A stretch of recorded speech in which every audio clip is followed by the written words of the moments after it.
Hi mga be, this is Mikoy TV, a day in my life as a content creator at age of 10. Kaya naman mapapasabi ka na lang talaga dito ng ay, grabe ba? So para today's video nga pala mga be, inutusin nga ako ni mama bumili ng pang content habang nagro-roblox ako.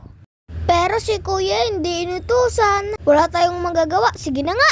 So guys, bababa na nga tayo, let's go. Ang content pala namin guys is don't eat the poison candy. Kaya naman bibili tayo ng jelly bean sa Dali. Tara! Grabe ba? Kaya hindi natin papalampasin yan basta candy. Tara!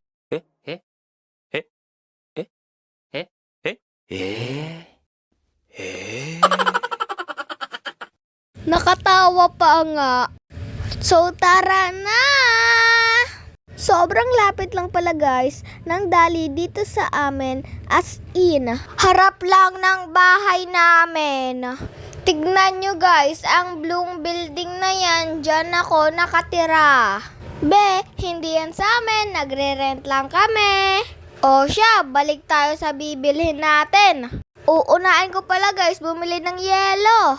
Ayun guys, may 10 pesos pa tayong natira. Nakita rin pala ang rainbow sa dinadaanan ko. Fast forward na sa Dali na nga ako at hinahanap ko na nga ang jelly bean. Ito nga pala guys ang kinontent namin, kasama ko si mama at si kuya. At ito na guys, babayaran na natin. Ito nga pala guys ang trending ngayon na challenge. At umakyat na nga ako. Syempre be, paano tayo makakauwing bahay kung di tayo aakyat? Sobrang pagod na pagod nga ako dyan guys kasi naman sobrang taas ng hinagdanan ko. At eto na! Salamat sa panonood!